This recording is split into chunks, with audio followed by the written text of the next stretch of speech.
Popular बच्चों वाला game कैसे भयानक रूप में ट्रांसफॉर्म होता है, इसी का एक्सप्लेनेशन लेके आज की South Korean series Squid Game season 1। Welcome to thriller movie corner. Starting में हमें स्टोरी के मेन कैरेक्टर सियोंग गिहान को दिखाया जाता है।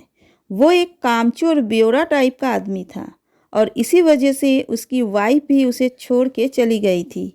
आज गिहान की बेटी की बर्थडे है तो गिफ्ट खरीदने के लिए उसकी माँ उसे कुछ पैसे देती है, लेकिन गिहान को कुछ और ज़्यादा पैसों की ज़रूरत थी तो वो अपनी माँ का एटीएम कार्ड चोरी कर लेता है और उस एटीएम कार्ड से पैसे निकाल के हॉर्स राइडिंग में लगा देता है और वो कुछ पैसे भी जीत जाता है।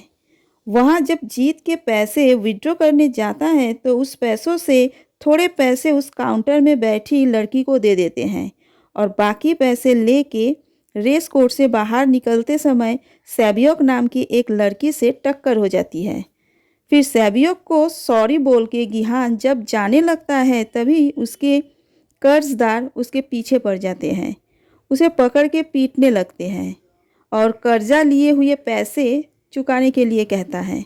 तभी गिहान उसके जीते हुए पैसे कर्जदारों को देने के लिए अपने जेब में हाथ डालता है, लेकिन उसके पैसे पॉकेट से गायब थे। तभी गिहान को सैबियोक का ख्याल आता है और उसे समझ में आ जाता है कि वही लड़की उसके पैसे चुराए हैं। फिर वो कर्जदार गिहान को वार्न करके छोड़ देता है। अब गिहान का हालत खराब हो चुका था क्योंकि उसके माँ के दिए पैसे और कार्ड से निकाले सारे पैसे खर्च हो चुका था। जीत के पैसे भी चोरी हो गया था तो बेचारा काउंटर में बैठी हुई लड़की को जो पैसे एज टिप्स दिया था तो वो वापस मांग लेता है और वो पैसे लेके अपनी बेटी से मिलने जाता है, उसे गिफ्ट भी देता है और उसे डिनर भी करवाता है और रात में अपनी बेटी को उसके माँ के पास छोड़ के गिहान घर जाने के लिए ट्रेन पकड़ने आता है, लेकिन ट्रेन मिस हो जाता है तो वो स्टेशन में बैठ के ट्रेन का इंतज़ार करने लगता है। तभी वहाँ एक सेल्समैन आता है और वो गिहान को कहता है कि क्या तुम मेरे साथ एक गेम खेलना चाहोगे? अगर गेम में जीत गए तो तुम्हें 1 लाख यॉन मिलेगा, अगर तुम हार गए तो मुझे तुम्हें 1 लाख यॉन देना पड़ेगा। तो गिहान कहता है कि मेरे पास इतने पैसे नहीं हैं। तभी जवाब में सेल्समैन कहता है अगर पैसे नहीं है तो जितने बार तुम हारोगे तुम्हें चाटा खाना पड़ेगा। तो गिहान खेलने के लिए एग्री हो जाता है। कई बार हार के चाटा खाने के बाद गिहान जीत जाता है और वो 1 लाख यॉन जीतता है। वो सेल्समैन गिहान को एक बिजनेस कार्ड देता है और कहता है कि अगर तुम इससे भी ज़्यादा पैसे गेम खेल के जीतना चाहते हो तो इस नंबर पे कॉल करना। रात में गिहान जब डिनर कर रहा था तो उसके माँ उसे अपनी बेटी की कस्टडी लेने के लिए कहती है क्योंकि उसकी वाइफ अपने बेटी के साथ अमेरिका शिफ्ट होने वाली है, लेकिन अपने बेटी की कस्टडी लेने के लिए गिहान को बहुत सारे रुपए की ज़रूरत है। तभी गिहान को उस कार्ड का ख्याल आता है और वो उस कार्ड पे लिखे नंबर में कॉल करते ही एक गाड़ी आके गिहान को लेके जाता है। उस गाड़ी में और भी लोग थे। गिहान गाड़ी के अंदर जाते ही गाड़ी में धुआं भर जाता है और सारे लोग बेहोश हो जाता है। जब गिहान की आंखें खुलता है तो वो खुद को एक बड़े से डॉर्मिटरी में पाता है जहां उसके जैसा और भी लोग थे। तभी मास्क पहने एक आदमी उस डॉर्मिटरी में नज़र रखे हुए देखते हैं, वो फ्रंटमैन था। फिर हम डॉर्मिटरी में देखते हैं सारे लोगों को यूनिफॉर्म दिया गया था। उस यूनिफॉर्म में नंबर भी लगा हुआ था। गिहान का नंबर था 456। वहाँ एक बूढ़ा आदमी को देखते हैं जिसका नंबर था 001। वो गिहान को कहता है कि उसका ब्रेन ट्यूमर है तो वैसे ही वो मरने वाला है, इसीलिए वो इस गेम को खेलने आया है। वहाँ हम सैबियोक को भी देखते हैं, वही लड़की जिसने गिहान का पैसे चोरी की थी। वो थी प्लेयर नंबर 067। वहाँ डियोक्सू नाम का एक प्लेयर्स के साथ किसी बात को लेके सैबियोक की लड़ाई होती है और वहाँ सैबियोक को गिहान भी पहचान जाता है और तभी वहाँ बहुत सारे गार्ड आ जाते हैं। गार्ड्स पिंक कलर के यूनिफॉर्म पहने थे और उसका पूरा मुंह मास्क से ढका हुआ था। मास्क में कुछ शेप्स बने थे जैसे कि सर्कल, ट्रायंगल एंड स्क्वायर।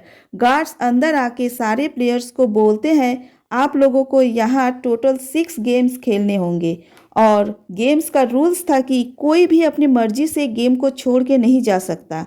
अगर कोई गेम को खेलना नहीं चाहेगा तो उसे एलिमिनेट कर दिया जाएगा। यहाँ एलिमिनेट का मतलब क्या था वो हम आगे जानेंगे। और तीसरा रूल था कि मेजॉरिटी वोट के ऊपर फैसला किया जाएगा। इसके बाद सारे प्लेयर्स को गेम के लिए लाया जा रहा था। तभी गिहान अपना क्लासमेट सांगू को देखता है। फिर पहला गेम शुरू होता है। इस गेम में एक बड़ी सी डॉल को दिखाया गया था। वो डॉल जब रेड लाइट बोलेगी तो प्लेयर्स को रुकना है और ग्रीन लाइट बोलने पर आगे बढ़ना है। अगर रेड लाइट बोलने पर कोई भी थोड़ी सी भी हिला तो उसे एलिमिनेट कर दिया जाएगा। इस गेम का नाम था red light green light. Game शुरू होता है और सबको लगता है कि क्या यार कैसा बच्चों वाला गेम खेलना पड़ रहा है। तभी रेड लाइट के दौरान एक लड़का हिलता है और उसे शूट करके मार दिया जाता है। तो यही था एलिमिनेट का मतलब। दरअसल उस डॉल के आंख में एक मोशन डिटेक्टर लगा हुआ है।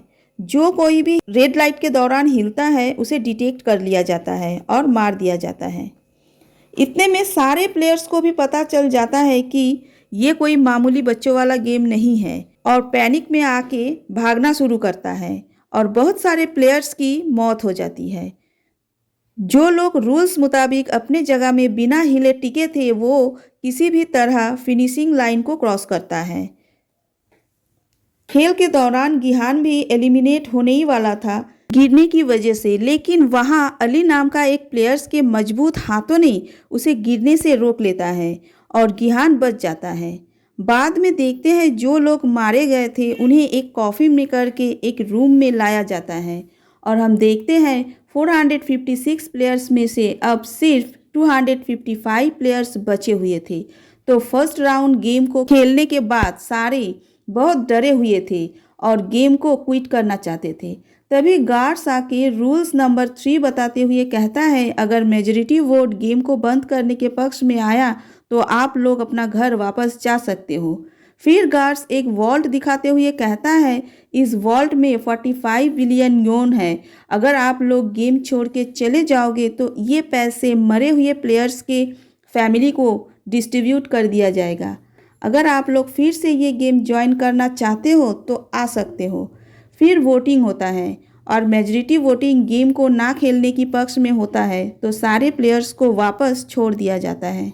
Next day Gihan police station जाते हैं और गेम के दौरान हुए सारे कहानी पुलिस को बताता है, लेकिन पुलिस उसका यकीन नहीं करता। फिर गिहान पुलिस को अपना बिजनेस वाला कार्ड दिखाता है, लेकिन कार्ड में लिखे नंबर में कॉल करते ही पुलिस जान पाता है कि वो नंबर रॉन्ग है। फिर हम देखते हैं सांगू को जो अपने माँ को छुप छुप के देख रहा था।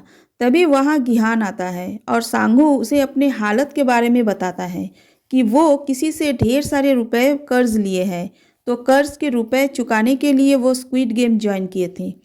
तभी हॉस्पिटल से गिहान के पास फ़ोन आता है कि उसकी माँ की हालत भी बहुत ख़राब है और जल्द से जल्द ऑपरेशन करना है। उसके लिए उसे भी रुपए की ज़रूरत थी, तो वो अपने पत्नी के पास जाता है रुपए के लिए, लेकिन उसकी पत्नी रुपए देने के लिए इनकार कर देती है और ये बात अपने दूसरे पति को बताती है। तभी वो पैसे लेके गिहान के पास जाता है, लेकिन शर्त था कि वो अपनी बेटी और पत्नी को भूल जाएगा इस पैसे के बदले में। लेकिन गिहान गुस्से में आ जाता है और उसे मारने लगते हैं। इधर अली को दिखाया जाता है, वो अपने बॉस से अपना पैसे मांगते हैं, लेकिन बॉस उसके कमाई के पैसे देने से इनकार करता है और बातों बातों में दोनों में हाथापाई शुरू हो जाता है और अली के बॉस इंजूर्ड हो जाता है। तभी अली मौका देख पैसे उठा के लेके भागता है। अपनी पत्नी को रुपए दे के फ़ौरन पाकिस्तान लौटने के लिए कहता है। सैबियोक को देखते हैं जो एक ब्रोकर के रिक्वेस्ट करती है अपने माँ को नॉर्थ कोरिया से साउथ कोरिया में लाने के लिए, लेकिन इसके लिए बहुत सारे रुपए की ज़रूरत थी। सैबियोक के एक छोटा भाई भी था, हम देखते हैं। फिर जुनहो नाम का पुलिस को दिखाया जाता है जो कि बहुत दिनों तक अपने भाई को ना पाकर उसे ढूंढने के लिए उसके अपार्टमेंट में आता है और रूम सर्च करके उसे एक कार्ड मिलता है। कार्ड को देख के जुनहो कुछ सोचने लगता है कि ऐसा ही कार्ड पुलिस स्टेशन में भी देखा था। जब गिहान रिपोर्ट लिखवाने गया था तो जुनहो गिहान से मिलता है, लेकिन गिहान इस गेम के बारे में कुछ नहीं बताता है। गिहान जब अपने घर पहुंचता है तो उसे वैसा ही एक कार्ड फिर मिलता है। तो अब गिहान डिसाइड करता है कि वो दोबारा इस गेम को ज्वाइन करेगा। तो वो फिर से उसी गाड़ी में बैठ जाता है। जुनहो जो कि गिहान पे नज़र रखे हुए थे, तो उसे भी वो गाड़ी दिख जाता है और उस गाड़ी का पीछा करते हुए एक शिप के पास आ जाता है। वहाँ एक गार्ड को मार के उसके कॉस्ट्यूम पहन लेता है। फिर सारे प्लेयर्स को एक आइलैंड पे लाया जाता है। दूसरा गेम कौन सा होगा ये पता लगाने के लिए सेबियोक छुप के देख लेती है कि गार्ड्स बड़े बड़े बर्तनों में कुछ पका रहे थे। तो सेबियोक ये बात मिनियो को बताती है और ये बात सांगो भी सुन लेता है और उसे अंदाजा हो जाता है कि अगला गेम क्या होने वाला है। फिर सारे प्लेयर्स को ग्राउंड में लाया जाता है। वहाँ की दीवारों में कुछ शेप बने थे। प्लेयर्स को उन शेप में से किसी एक शेप को चुनना था। उस गेम का नाम था डालगोना कैंडी गेम। इसमें करना होता है उस कैंडी में से शेप को बड़ी ही सावधानी से निकालना होता है बिना तोड़े। तभी सांगू का शक यकीन में बदल जाता है। तो वो सबसे इजी वाला शेप ट्रायंगल चूज करता है। रिहान को देखते हैं वो सबसे हार्ड वाला शेप अम्ब्रेला चूज करता है।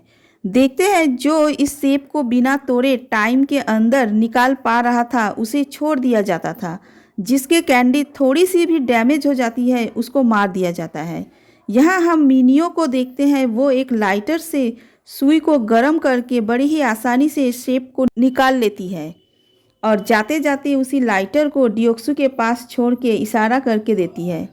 सांगू भी आसानी से अपना टास्क कंप्लीट करता है, लेकिन गिहान का पसीना छूटने लगता है। फिर वो अपना कैंडी लीक करके टास्क को पूरा करता है और टाइम ख़त्म होते ही सबको मार दिया जाता है। अब बचे हुए प्लेयर्स का नंबर था 108। उनमें से डियोक्सु के हाथों एक प्लेयर मारे जाते हैं। तो अब प्लेयर्स था 107। फिर हमें एक रूम को दिखाया जाता है जहां मरे हुए प्लेयर्स के ऑर्गन को निकाल के बिजनेस चल रहा था। वहां हमें एक डॉक्टर दिखाई देता है जो कि इस गेम का ही हिस्सा था। इस काम के बदले में अगला गेम क्या है उसे बताया जाता था। इसके बाद हम देखते हैं डॉर्मिटरी का लाइट्स ऑफ हो जाता है और वहाँ पे आपस में सब लड़ने लगते हैं। सांगहू पहले से ही इस परिस्थिति से अलर्ट होके अपनी टीम को सेफली रहने के लिए कहता है और इसी लड़ाई में फिर से बहुत सारे प्लेयर्स मारे जाते हैं। सुबह गार्ड्स आके प्लेयर्स को नेक्स्ट गेम के लिए ले जाता है। इस बार गेम खेलने के लिए गार्ड्स प्लेयर्स को 10-10 प्लेयर्स का एक टीम बनाने के लिए कहता है।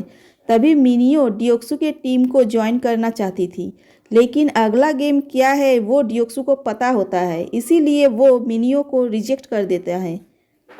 लेकिन मिनियो जाके गिहान के टीम को ज्वाइन कर लेता है। तभी गेम बताया जाता है टग ऑफ वॉर। इसमें एक रस्सी को दोनों तरफ से दो टीम को खींचना होता है। जो टीम नीचे गिरेगा वो एलिमिनेट होगा और एलिमिनेट का मतलब तो आपको पता ही है। जब गिहान के टीम की बारी आती है तो वो बुजुर्ग प्लेयर अपने टीम को जीतने के लिए गाइड करता है और वो लोग जीत जाता है।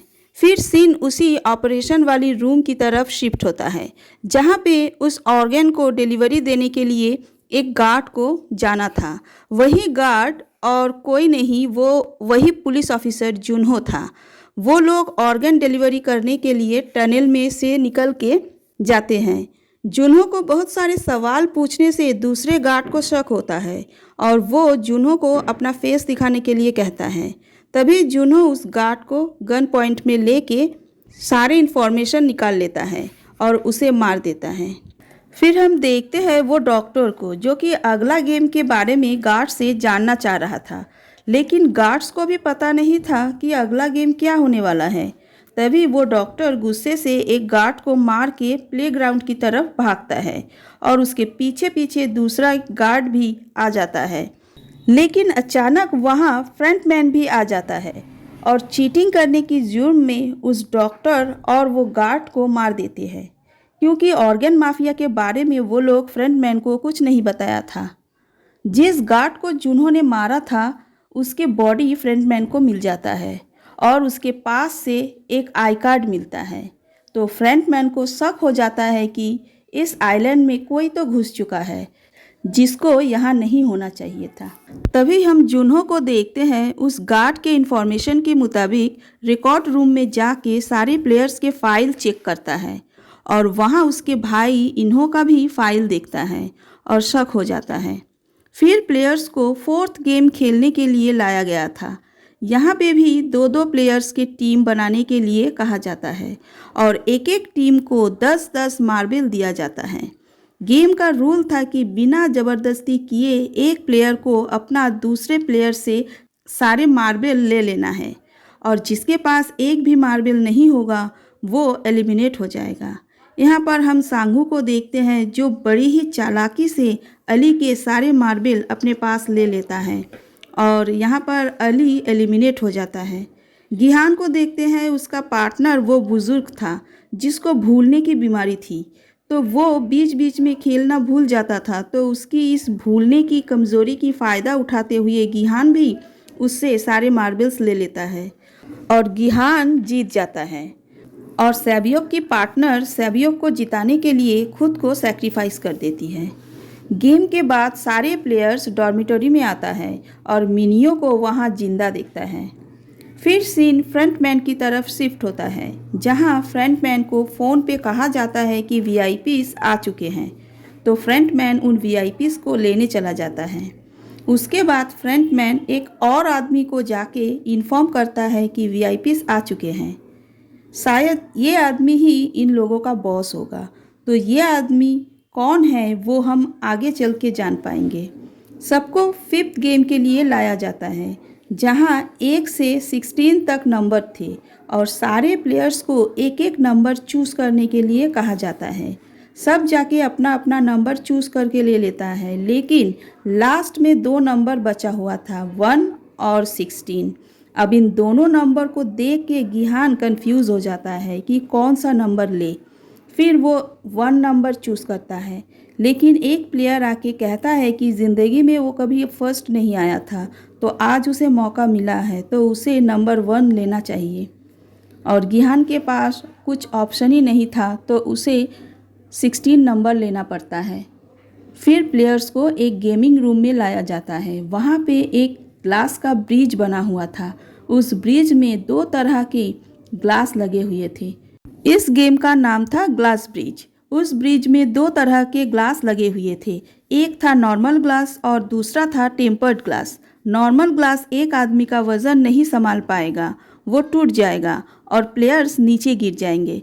गेम शुरू होता है सीरियल नंबर अकॉर्डिंग। सबसे पहले नंबर 1 को वो ब्रिज क्रॉस करना था, फिर नंबर 2, ऐसे करके एक एक प्लेयर्स को हम एलिमिनेट होते हुए देखते हैं, क्योंकि किसी को पता नहीं चल रहा था कौन सा नॉर्मल ग्लास है और कौन सा टेम्पर्ड। एक टाइम में डियोक्सू के बारी आता है, लेकिन वो आगे ही नहीं बढ़ रहा था और इधर टाइम निकला जा रहा था। तभी मिनियो आगे बढ़ के उसको पकड़ लेती है और वो दोनों ग्लास टूटने की वजह से नीचे गिर जाता है। फिर एक प्लेयर्स को देखते हैं, वो ग्लास का मुआयना करते हुए आगे बढ़ते हैं। वो एक ग्लास कंपनी में काम करता था, तो उसे पता होता है कौन सा नॉर्मल ग्लास है और कौन सा टेम्पर्ड ग्लास। लेकिन ये बात जब फ्रंटमैन को पता चलता है तो वो लाइट्स ऑफ कर देते हैं ताकि वो ग्लास को ना पहचान पाए। तभी वहाँ लास्ट वाला ग्लास ही बचा था, तो टाइम ख़त्म होने की वजह से सांगू उस आदमी को धक्का मार के नीचे गिरा देता है। आखिर में खड़ा गिहान ग्लास में पैर रखने के लिए डरने लगता है। तभी सैबियोक उसे हौसला देते हुए उसके पीछे पीछे आने के लिए कहती है। तभी टाइम ख़त्म हो जाने की वजह से सारे ग्लास टूटना शुरू हो जाता है और वो तीनों ब्रिज को क्रॉस कर लेते हैं। तभी सैबियोक के पेट में एक कांच का टुकड़ा आके लगता है और वो जख्मी हो जाती है।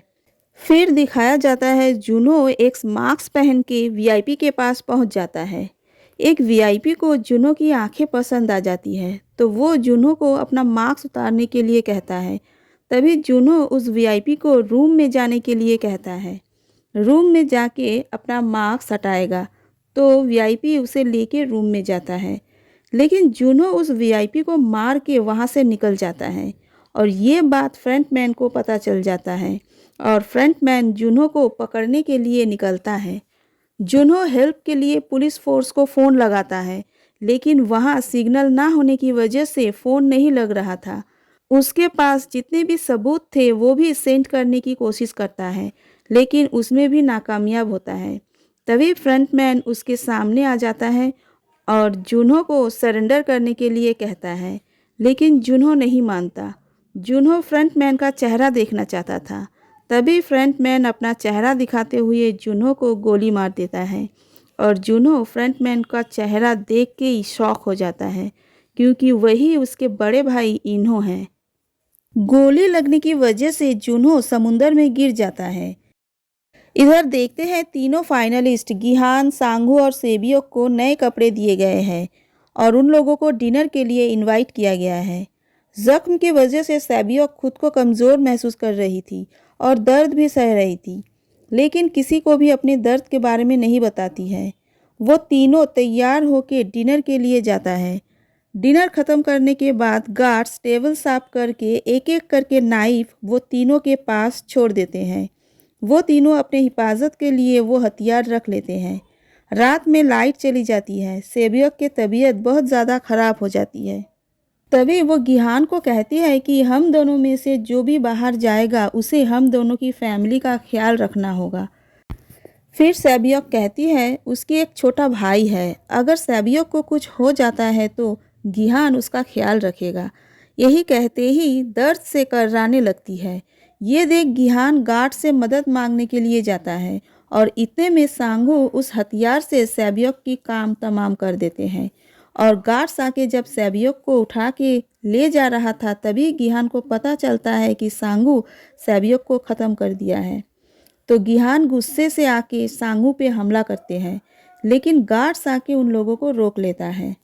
नेक्स्ट डे इस स्टोरी का लास्ट गेम जिसका नाम था स्क्विड गेम वो खेलने के लिए सांगू और गिहान को लाया जाता है।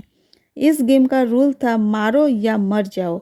तो हम व्यूअर्स देखते हैं दोनों में काफ़ी लड़ाई होती है। एक टाइम में सांगू हारने लगते हैं और वो ज़मीन पे गिर जाता है। तभी गिहान को रियलाइज़ होता है कि सांगू उसका बचपन का दोस्त है, उसका एक बूढ़ी माँ भी है। तो सांगू को गिहान कहता है हमें पैसे नहीं चाहिए, हमें जीना होगा अपने फैमिली के लिए। तुम चलो मेरे साथ, हम गेम को क्विट करके वापस अपने घर लौट जाएंगे।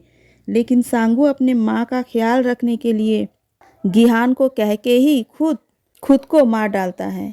शायद सांगू को यही लगा था कि गेम को क्विट करने से दोनों में से किसी को भी कुछ नहीं मिलता। अगर दोनों में से कोई इस गेम को कंप्लीट करेगा तो वो ढेर सारे पैसे के साथ वापस जाके अपना ज़िंदगी सुधार पाएगा। शायद यही सब सोच के सांगू खुद को ख़त्म करने का डिसाइड करता है। तो इस गेम को जीतता है गिहान। फ्रंटमैन उसे कॉन्ग्रेचुलेशन कह के उसे वापस छोड़ देता है। गिहान देखता है उसके पास एक एटीएम कार्ड भी छोड़ा गया था। उस कार्ड को चेक करते ही देखता है उसके अकाउंट में 45.6 बिलियन वोन जमा किया गया है। वो अपने घर जाता है। वहाँ अपने माँ को मरा हुआ पाके बहुत दुखी होता है। उसके 1 साल बाद हम देखते हैं गिहान पागलों जैसा इधर उधर भटकता रहता है, मानो अंदर ही अंदर किसी चिंता खाए जा रहा है। तो एक दिन एक फूल वाली उसके पास आके एक कार्ड देता है। उसमें एक एड्रेस लिखा हुआ था। तो गिहान फ़ौरन उस एड्रेस में जाता है और शॉक हो जाता है, क्योंकि वहाँ वो उसी बूढ़ा आदमी को देखते हैं, वही 001 नंबर वाला प्लेयर। उसका नाम था इल्नाम और वही इसी स्क्विड गेम का क्रिएटर था। फिर देखते हैं गिहान सेबियोक के भाई को सांगू के माँ के पास छोड़ देता है ताकि दोनों एक दूसरे का सहारा बन सके, और सांगू के माँ को कुछ रुपए भी देता है और गिहान अपने बेटी से मिलने अमेरिका जाने के लिए निकलता है। और रास्ते में वो उसी सेल्समैन को देखता है। उसे देखते ही पकड़ने के लिए जाता है, लेकिन वो सेल्समैन निकल जाता है। तभी उसके फ़ोन पे एक कॉल आता है कि गिहान तुम जहाँ जा रहे हो वहीं चले जाओ, हमारे काम में दखल अंदाजी मत करो वरना अंजाम बुरा होगा। और यहीं पे स्क्विड गेम सीज़न 1 सीरीज़ का दी एंड होता है। एक्सप्लेनेशन अगर अच्छी लगी तो प्लीज़ लाइक और शेयर कीजिए। हमारे साथ जुड़े रहने के लिए चैनल को सब्सक्राइब कीजिए। फिर मिलेंगे। Thanks for watching. बाय।